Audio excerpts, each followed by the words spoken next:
Bienvenue à ceux qui nous rendent visite pour la première fois, ceux qui sont de passage. C'est toujours une joie de nous retrouver, rassemblés ici en ce lieu pour célébrer la gloire de notre Dieu, lui qui a tant fait pour nous et il mérite nos louanges. Alors ce matin, je vous invite à prendre la parole dans l'Ancien Testament. Nous allons lire dans le livre de Néhémie, Néhémie au chapitre 4. Néhémie, chapitre 4. Et depuis quelques semaines, le pasteur Jamel nous a introduit dans ce thème du redémarrage. Et je veux continuer à surfer sur ce thème encore ce matin, à travers ce passage. Oui, il est important de redémarrer. Il est important pour nous de relancer la machine. Il est important pour nous de repartir. Mais la question qui peut se poser, c'est redémarrer pour aller où? Pour aller vers quelle direction? Redémarrer pour faire quoi? Avec qui? Dans quelles conditions? C'est autant de questions que nous sommes en droit de nous poser. Et s'il faut redémarrer, ça veut dire que quelque part, la machine s'est enrayée. Ça veut dire que quelque part, elle s'est peut-être arrêtée. Et c'est pour ça qu'il est important de redémarrer, de relancer. Mais nous devons redémarrer, pas pour aller n'importe où, pas pour faire n'importe quoi. Si nous redémarrons, c'est pour justement faire mieux, n'est-ce pas, qu'avant. Ce n'est pas pour faire pire qu'avant, c'est pour faire mieux. C'est pour faire bien. C'est ça que nous devons avoir en tête. Redémarrer pour faire quoi? Quand on démarre la voiture ou qu'on la redémarre, c'est pour prendre une direction. C'est pour aller faire quelque chose. C'est pour aller accomplir une tâche, une mission. Moi, quand je démarre ma voiture ou redémarre ma voiture, c'est pour aller au travail, par exemple, pour aller accompagner les enfants à l'école, pour aller faire les courses. Mais nous, spirituellement, redémarrer, c'est pour faire quoi? Alors, j'essaie d'avancer avec nous ce matin à travers ce passage de Néhémie pour nous amener à comprendre que si nous devons redémarrer spirituellement, c'est pour bâtir quelque chose à nouveau ou rebâtir quelque chose. Néhémie, en partant de Babylone, a eu à cœur d'aller reconstruire ou rebâtir la muraille de Jérusalem qui a été abattue, qui s'est écroulée.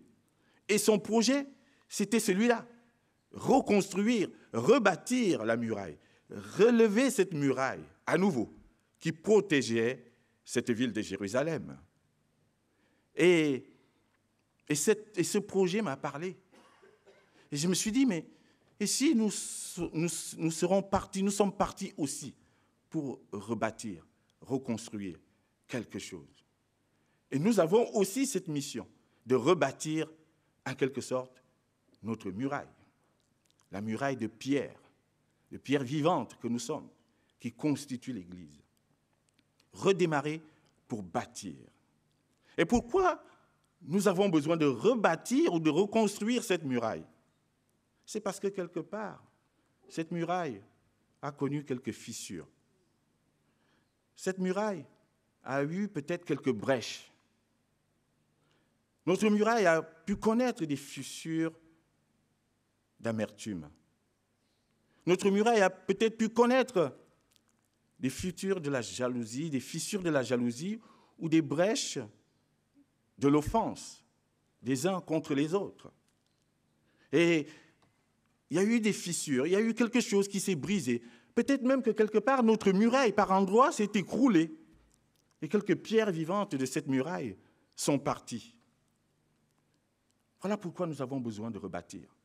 Nous avons besoin de reconstruire. Nous avons besoin de démarrer à nouveau un projet commun, ensemble, en rang resserré, pour élever à nouveau, autour de l'Église de Jésus-Christ, cette muraille contre les attaques de l'ennemi. Parce que lui, il est toujours là, prêt à attaquer, prêt à faire du mal. Redémarrer pour bâtir la muraille. Voilà le projet pour nous aujourd'hui. Nous allons lire ce passage qui se retrouve donc dans Néhémie chapitre 4. Nous lirons tout le chapitre et nous lirons dans la version Louis II. Lorsque Sanballat apprit que nous rebâtissions la muraille, il fut en colère et très irrité. Il se moqua des Juifs et dit devant ses frères et devant les soldats de Samarie, « À quoi travaillent ces Juifs impuissants? Les laissera-t-on faire? Sacrifieront-ils? Vont-ils achever? Redonneront-ils vie à des pierres vivantes, à des pierres ensevelies sous des monceaux de poussière et consumées par le feu? » Tobija, l'ammonite, était à côté de lui et il dit, « Qu'ils bâtissent seulement. Et si un renard s'élance, il renversera leur muraille de pierre. Écoute, ô notre Dieu, comme nous sommes méprisés. Fais retomber leurs insultes sur leur tête et livre-les au pillage sur une terre où ils soient captifs. Ne pardonne pas leur iniquité et que leurs péchés ne soient pas effacés devant toi, car ils ont offensé ceux qui bâtissent. Nous rebâtîmes la muraille qui fut partout achevée jusqu'à la moitié de sa hauteur, et le peuple prit à cœur ce travail. Mais Sanballat, Tobija, les Arabes, les Ammonites et les Asdoniens furent très irrités en apprenant que la réparation des murs avançait et que les brèches commençaient à se fermer. Ils se liguèrent tous ensemble pour venir attaquer Jérusalem et lui causer du dommage. Nous priâmes notre Dieu et nous établîmes une garde jour et nuit pour nous défendre contre leurs attaques. Cependant, Juda disait, « Les forces manquent à ceux qui portent les fardeaux et les décombres sont considérables. Nous ne pourrons pas bâtir la muraille. » Et nos ennemis disaient, « Ils ne sauront et ne verront rien jusqu'à ce que nous arrivions au milieu d'eux. Nous les tuerons et nous ferons ainsi cesser l'ouvrage. » Or, les Juifs qui habitaient près d'eux vinrent 10 fois nous avertir de tous les lieux d'où ils se rendraient vers nous. C'est pourquoi je plaçai dans les enfoncements derrière la muraille et sur des terrains secs le peuple par famille, tous avec leurs épées, leurs lances et leurs arcs. Je regardais et m'étant levé, j'ai dit aux grands, aux magistrats et au reste du peuple, « Ne les craignez pas, souvenez-vous du Seigneur, grand et redoutable, et combattez pour vos frères, pour vos fils et vos filles, pour vos femmes et pour vos maisons. » Lorsque nos ennemis apprirent que nous étions avertis, Dieu anéantit leurs projets et nous retournâmes tous à la muraille, chacun à son ouvrage. Depuis ce jour, la moitié de mes serviteurs travaillaient et l'autre moitié était armée de lances, de boucliers, d'arcs et de cuirasses. Les chefs étaient derrière toute la maison de Juda. Ceux qui bâtissaient la muraille et ceux qui portaient ou chargeaient les fardeaux travaillaient d'une main et tenaient une arme de l'autre. Chacun d'eux, en travaillant, avait son épée ceinte autour des reins. Celui qui sonnait de la trompette se tenait près de moi. Je dis aux grands, aux magistrats et au reste du peuple, l'ouvrage est considérable et étendu, et nous sommes dispersés sur la muraille, éloignés les uns les autres. Au son de la trompette, rassemblez-vous auprès de nous, vers le lieu d'où vous l'entendrez sonner. Notre Dieu combattra pour nous. C'est ainsi que nous poursuivions l'ouvrage, la moitié d'entre nous, la lance à la main depuis le lever de l'aurore jusqu'à l'apparition des étoiles. Dans ce même temps, j'ai dit encore au peuple que chacun passe la nuit dans Jérusalem avec son serviteur, faisons la garde pendant la nuit et travaillons pendant le jour. Et nous ne quittions point nos vêtements, ni moi, ni mes frères, ni mes serviteurs, ni les hommes de garde qui me suivaient. Chacun avec ses armes et de l'eau. Amen. Un long passage, mais un passage assez profond quand on le regarde vraiment de plus près. Mais ce que ce passage peut nous faire comprendre ce matin, d'abord, et c'est une bonne nouvelle, c'est que nous sommes appelés, ou si ce n'est pas encore le cas, mais nous sommes appelés à être des bâtisseurs. Des bâtisseurs.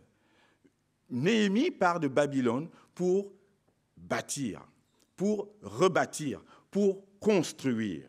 Alors, on verra un certain nombre d'éléments ici qui nous amènent justement, qui nous exhortent et qui nous invitent à faire comme Néhémie et le peuple ont fait, c'est-à-dire à bâtir ou à rebâtir ou à colmater les brèches. Nous devons être ceux-là, les réparateurs de brèches, ceux qui bâtissent ou ceux qui rebâtissent. Nous sommes donc des bâtisseurs, mais dans cette mission, nous devons entendre un certain nombre de vérités, parce que sinon, nous risquerons d'être déçus. Et la première vérité que nous pouvons entendre ici, et c'est ce qui se passe dans ce passage, c'est que nous sommes et nous serons des bâtisseurs offensés. Ça, c'est la première chose que nous devons comprendre et avoir en esprit. Lorsque nous entreprenons de bâtir, de construire ou de rebâtir quelque chose, sachons que nous serons offensés. Sachons que quelqu'un n'est pas d'accord. Sachons que quelqu'un fera tout pour nous empêcher de bâtir, pour nous empêcher de reconstruire. Nous serons des bâtisseurs offensés. C'est ce qui se passe ici avec Néhémie. La tâche n'était pas facile. La mission n'était pas facile. Qu'est-ce qu'ils nous disent? Lorsque l'ennemi a entendu que le peuple, avec Néhémie, entreprenait de reconstruire cette muraille, il s'est mis en colère. Il s'est mis en colère. Versets 1 et 2, je relis. Lorsque Sanballat apprit que nous rebâtissions la muraille, il fut en colère et très irrité. Il se moqua des Juifs et dit devant ses frères et devant les soldats de Samarie, « À quoi travaillent ces Juifs impuissants? Les laissera-t-on faire? Sacrifieront-ils? Vont-ils achever? Redonneront-ils vie à des pierres ensevelies sous des monceaux de poussière et consumées par le feu ?» Voilà ce que Sanballat et ses amis disent. Voilà, c'est la figure ici même de l'opposition. Sanballat s'oppose à ce projet de reconstruction de la muraille. Il se moque, il se met en colère, et il va chercher des stratagèmes pour empêcher l'œuvre de reconstruction d'aller jusqu'au bout. Et ça, c'est la première chose que nous devons entendre. À chaque fois que nous entreprenons de bâtir ou de construire quelque chose pour Dieu, il y a quelqu'un qui n'est pas d'accord. Il y a quelqu'un qui ne sera pas content. Et il y a quelqu'un qui va tout faire pour nous empêcher de bâtir et de construire. Et c'est important de connaître cela parce que sinon nous risquons très vite d'être déçus. Nous risquons très vite de nous décourager au moindre obstacle, à la moindre opposition. Nous serons surpris, mais nous devons être préparés que nous serons offensés à partir du moment où nous décidons de bâtir ou de reconstruire. C'est une première vérité. Mais alors, face à cela, face à cette offense, face à ces attaques, face à cette opposition, que devons-nous faire? Que devons-nous faire? Si nous voulons aller jusqu'au bout de notre mission et qu'il y a de l'opposition, que devons-nous faire? Oui, la deuxième chose que nous devons comprendre ici, c'est que face à l'offense, nous devons être des bâtisseurs, et c'est le deuxième point, qui invoquent l'Éternel et qui prient. Sans prière, sans invoquer le Seigneur, sans sa présence, alors oui, Sanballat et ses amis risquent de nous faire tomber. Face à l'offense, nous devons être des bâtisseurs qui invoquent l'Éternel et qui prient. Et c'est ce que Néhémie va faire ici. Néhémie est connu pour être un homme de prière. Si vous lisez le livre de Néhémie, vous allez voir le nombre de prières qui s'y trouvent. Il ne cessait de prier. Et c'est une occasion de nous exhorter plus que jamais à être des hommes et des femmes de prière. Parce que l'ennemi est là, parce qu'il rôde, parce qu'il est toujours prêt à nous attaquer. Il se met en colère lorsqu'il apprend qu'on est en train de construire une muraille, qu'on est en train de rebâtir. Pourquoi? Parce que ça l'arrange que la muraille soit à terre, pour qu'il vienne au milieu de nous et s'aimer la zizanie, s'accaparer des uns et des autres, pour que justement ce soit n'importe quoi. Et il n'est pas content pour cela. Et nous, face à cette offense, face à cette opposition, nous devons prier plus que jamais, tenir par la prière et invoquer le nom de l'Éternel. Au verset 4, Néhémie va prier. Écoute, ô Dieu, comme nous sommes méprisés, fais retomber leurs insultes sur leur tête et livre-les au pillage sur une terre où ils soient captifs. Ne pardonne pas leur iniquité, voilà la prière de Néhémie, et que leurs péchés ne soient pas effacés de devant toi, car ils ont offensé ceux qui bâtissent. Face à l'opposition, prière, invocation du nom de l'Éternel, et il sera là. Bien sûr, ici c'est une prière un peu d'imprécation, comme on voit souvent dans les psaumes, où ils demandent à ceux que leurs péchés soient retombés sur leur tête, mais en quelque sorte, c'est Néhémie est en train de crier un peu ici sa colère face à cette injustice et face à cette opposition injuste qu'il subit. Mais c'est une manière d'appeler Dieu au secours. Prions dans notre mission. Cette mission qui consiste à bâtir, nous ne devons pas l'accomplir, la faire sans invoquer le nom du Seigneur, sans prier, parce que l'ennemi est à côté. Il rôde et il cherchera toujours à nous faire tomber. Et la prière, c'est le meilleur moyen pour tenir. C'est le meilleur moyen pour refouler notre ennemi.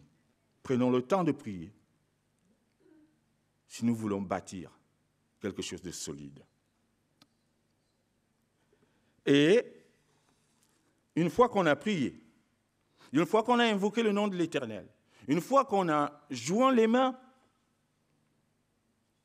il ne s'agit pas après de les croiser. Il ne s'agit pas après d'attendre que tout tombe du ciel. Oui, pour la prière. Oui, pour invoquer le nom de l'Éternel. Oui, pour repousser l'ennemi à travers cette prière qui est une arme. Je vous invite à relire Éphésiens chapitre 6 avec toutes ces armes spirituelles qu'il nous donne. La prière est très importante. Mais après la prière, nous devons passer à l'action. Nous devons être, et c'est le troisième point, chers frères et sœurs, que je voulais aborder ce matin, des bâtisseurs à pied d'œuvre.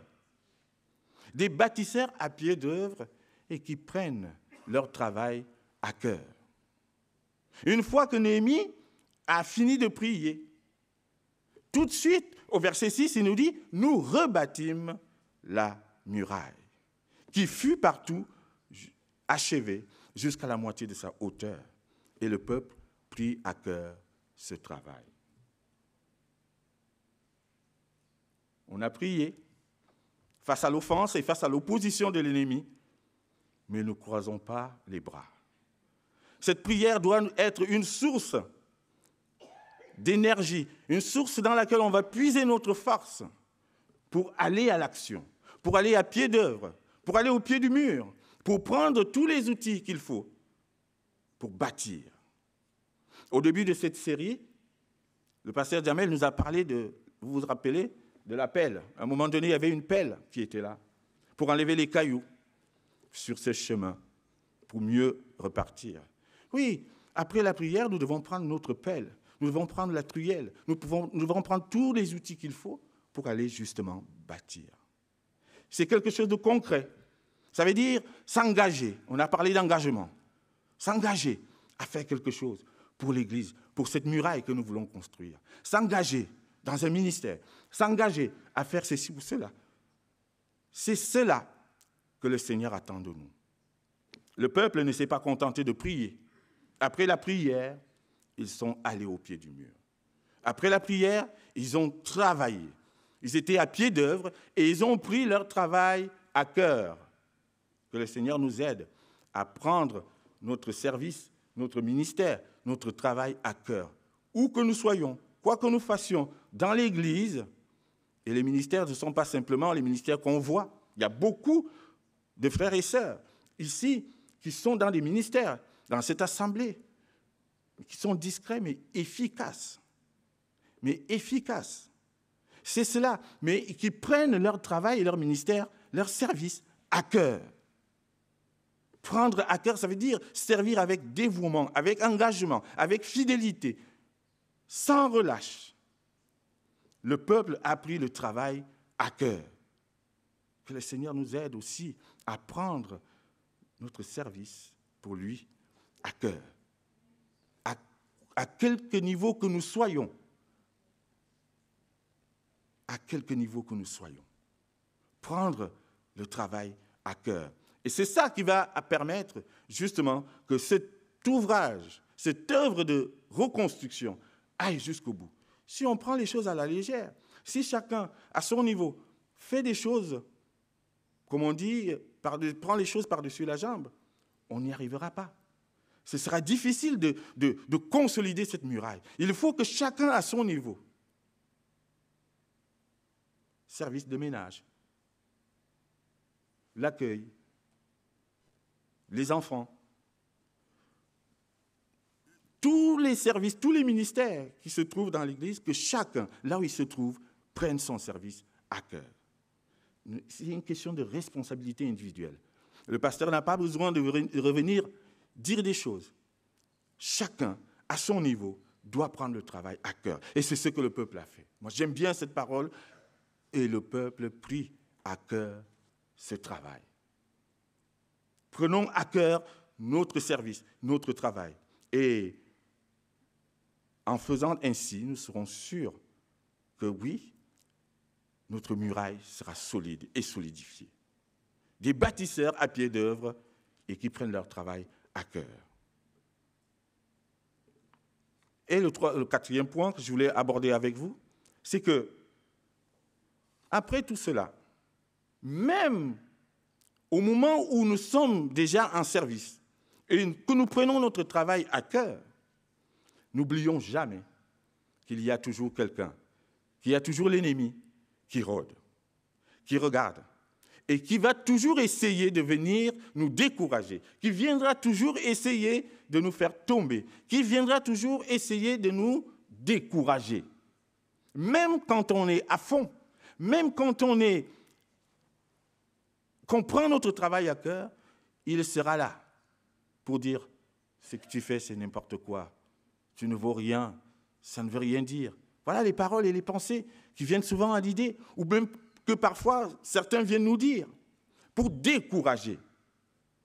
Mais face à cela, nous devons être des bâtisseurs courageux et persévérants.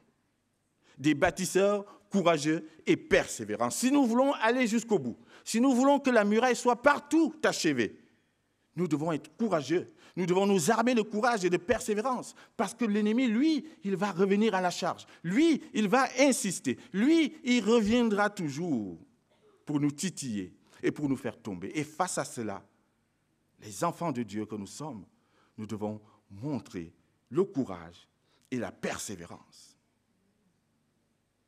Il y a un certain nombre d'éléments, quelques éléments que j'ai relevés dans le texte ici et qui nourrissent un peu ce courage, qui peuvent nous aider à nourrir et à alimenter ce courage et cette persévérance. D'abord, la prière, et toujours la prière. Au verset 9, il nous dit « Nous priâmes notre Dieu ». Lorsque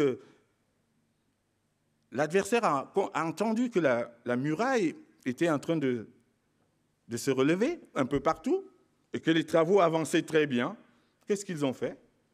Ils ont fomenté un complot. ils ont préparé une contre-attaque pour venir justement attaquer.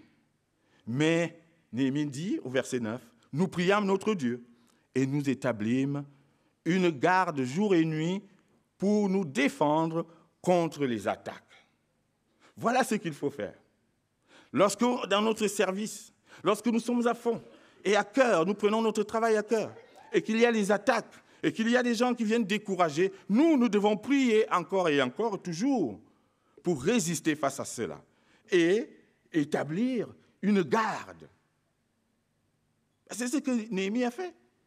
Nous prions et nous établissons une garde, parce que si nous ne faisons pas cela, nous restons vulnérables. Et il viendra, il nous surprendra, et nous tomberons. Et beaucoup sont tombés. Beaucoup ont démissionné, beaucoup ont lâché, beaucoup ont abandonné, parce que, quelque part, peut-être, on n'a pas assez veillé.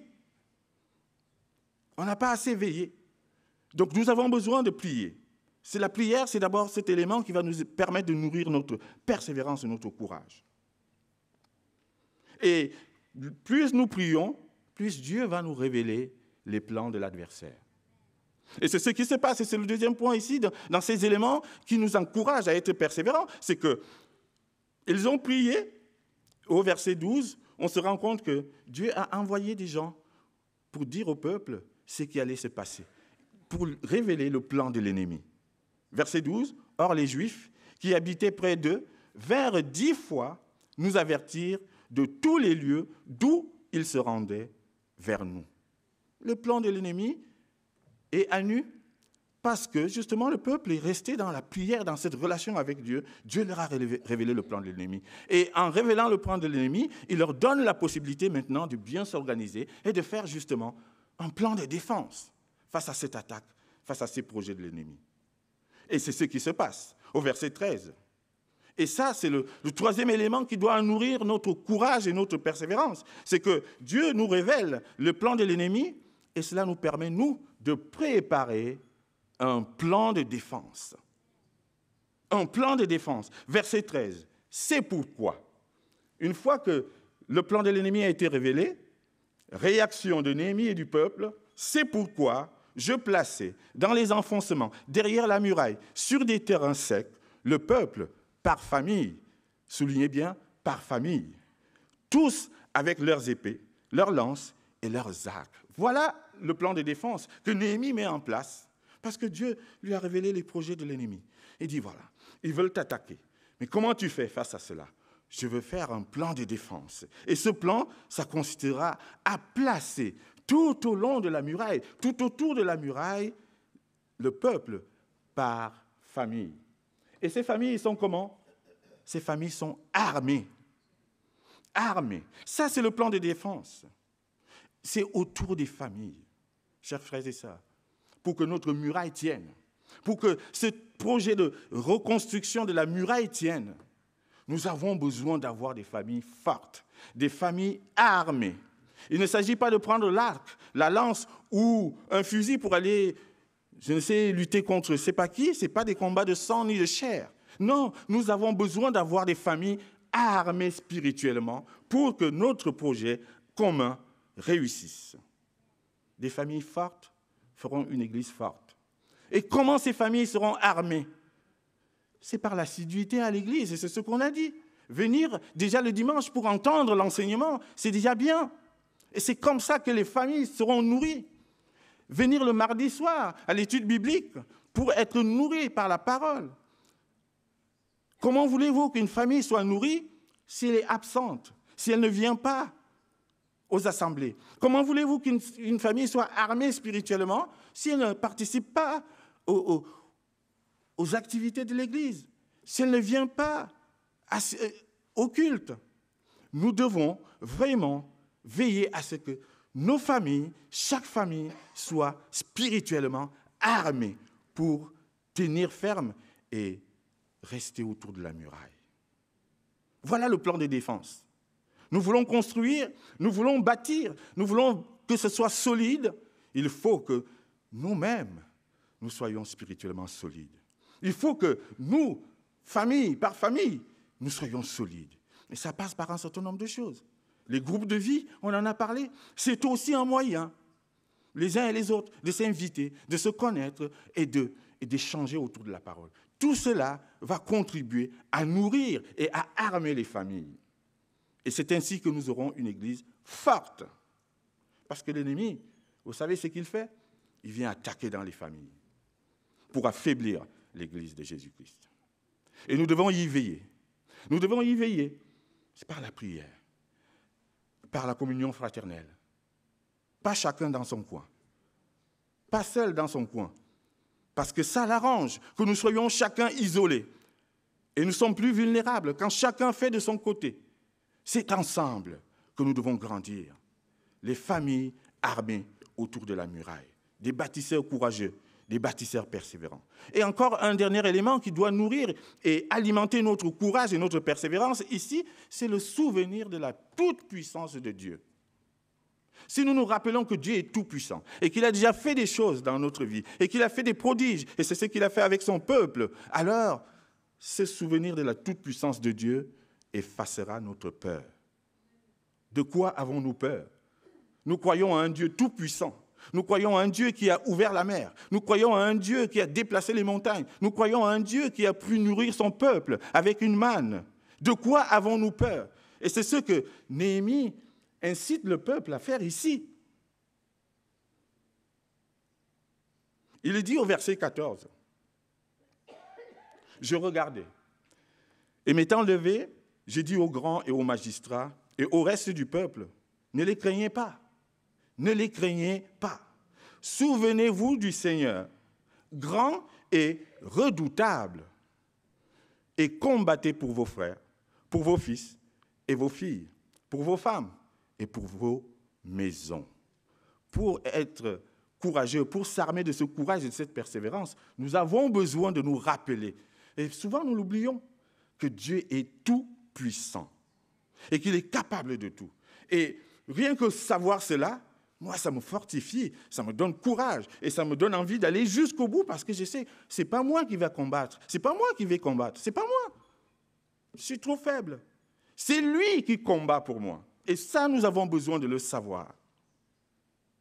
Et ce souvenir de cette toute-puissance de Dieu nous permet de tenir ferme face à l'ennemi, face à ce qu'il essaie de faire. Des bâtisseurs courageux et persévérants. Mais nous devons être courageux et persévérants, bien sûr. Donc, à fond dans notre service, à fond dans notre ministère, à fond dans notre travail. Mais n'oublions pas toujours, et nous revenons au même point, de veiller quand même. De veiller quand même. Souvent, on est focalisé dans ce que nous voulons faire. On est focalisé dans notre ministère. On est focalisé dans plein de choses. Mais on oublie de prier. On oublie de prier. On veut travailler, on vient faire le ménage. On prie le matin avant de venir. On veut faire des répétitions pour la louange. On prie avant, on prie après. Veillons. Travaillons, mais n'oublions pas de veiller. Et c'est souvent ça. Moi, ça m'arrive souvent d'être à fond dans mes préparations ou dans mes études. Et puis, je dis, j'ai pas prié. Ça paraît simple, mais parfois nous oublions parce que nous sommes focalisés sur ce que nous voulons faire. Mais prie d'abord. Prie d'abord. C'est ça, veiller. Des bâtisseurs qui travaillent en veillant. C'est l'autre point. Au verset 16, il nous est dit, depuis ce jour, la moitié de mes serviteurs travaillaient. Parce qu'ils avaient compris que l'ennemi ne lâchera pas et qu'il va toujours revenir à la charge. Il dit, depuis ce jour, la moitié de mes serviteurs travaillaient. Et l'autre moitié était armée de lances, de boucliers, d'arcs et de cuirasses. Bien sûr que tout le monde dans l'assemblée ne pourra pas aller au pied du mur avec la pelle et courir. Tout le monde n'a pas la même force, la même forme. Et il y en a qui juste pour une question d'âge, ne pourront plus courir à gauche, à droite, ou parce qu'ils sont malades, bien sûr. Mais ils vont participer à cette construction par la prière, en veillant. Et puis l'autre partie, l'autre moitié, beaucoup plus solide, beaucoup plus vaillant, va aller au pied du mur, va aller à fond. C'est cela. Et ça forme un bloc solide. Des uns qui sont à la tâche et d'autres qui ont une autre tâche, de prier. Et même ceux qui travaillent doivent prier. Versets 17 à 18, ceux qui bâtissaient la muraille et ceux qui portaient ou chargeaient les fardeaux travaillaient d'une main et tenaient une arme de l'autre. Chacun d'eux, en travaillant, avait son épée ceinte autour des reins. Je travaille, mais je veille. Je veille. Travaillez, mais n'oubliez pas de veiller, n'oubliez pas de la parole, n'oubliez pas de méditer, n'oubliez pas de rester dans cette relation avec notre Seigneur. Oui, et là aussi, nous devons être soudés, rassemblés, parce que les bâtisseurs qui sont dispersés ne sont pas efficaces. Parce que plus nous sommes dispersés, plus nous laissons des brèches et des possibilités à l'ennemi d'entrer. Nous devons être serrés, en rang resserré. C'est ce qui se passe ici. Néhémie dit, mais je me rends compte que nous sommes dispersés. Au verset 19, j'ai dit aux grands, aux magistrats et au reste du peuple, l'ouvrage est considérable et étendu. Et c'est vrai que c'est un ouvrage considérable, le projet de construire ou de bâtir. Et nous sommes dispersés sur la muraille. Nous sommes dispersés sur la muraille, éloignés les uns des autres. Ça, c'est ce qui donne la possibilité à l'ennemi d'entrer, parce que nous sommes dispersés. Nous avons besoin d'être unis, soudés, resserrés autour d'une communion fraternelle, une vraie communion fraternelle. Et c'est ce que l'Église, notre assemblée, met en place à travers ces repas fraternels, à travers toutes ces activités qui sont mises en avant dans notre assemblée. Ce sont autant d'occasions pour développer notre communion fraternelle, pour resserrer les rangs, pour que nous soyons rassemblés et non pas dispersés. Nous avons besoin d'être des bâtisseurs rassemblés autour de la muraille. Et c'est ainsi que nous pourrons réussir. Alors pour finir, chers frères et sœurs, après avoir vu tout ça, que nous allons être offensés, et que face à l'offense, nous devons prier, et qu'il ne suffit pas juste de prier, mais il faut aussi passer à l'action. Et que malgré l'action, l'ennemi reviendra toujours à la charge. Et que par rapport à cela, nous devons nous armer de courage et de persévérance. Et toujours veiller et veiller. Mais il y a quelque chose que nous devons garder en tête. Au final, nous devons être des bâtisseurs qui restent focalisés et fixés sur Christ et lui seul, qui demeure en Jésus-Christ. C'est lui.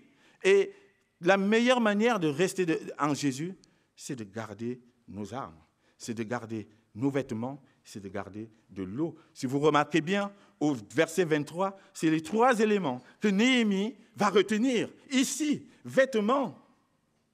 Ça nous rappelle ces vêtements et cette robe que Jésus va nous mettre. Cette robe blanche avec laquelle nous allons apparaître devant lui. Les vêtements. Gardons nos vêtements.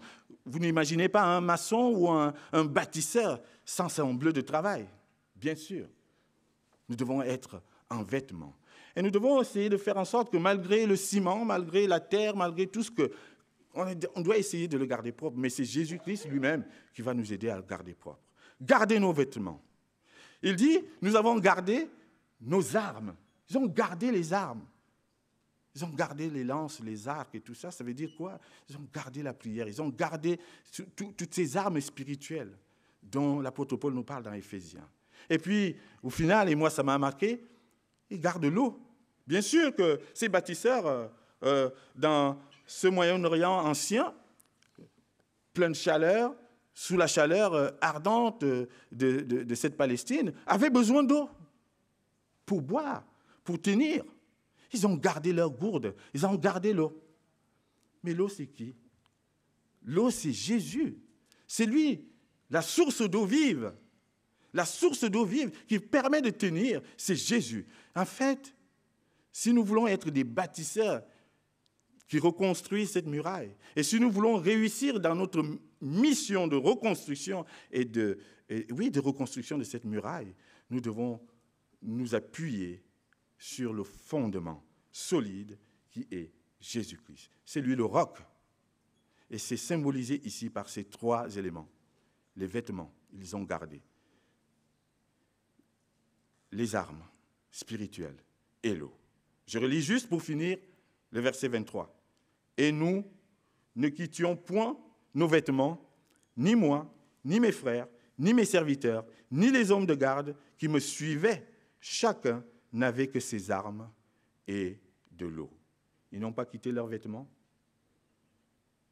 Ils n'ont pas lâché leurs armes. Ils n'ont pas lâché leur eau. Et c'est Jésus-Christ. Amen. Que le Seigneur nous aide à bâtir.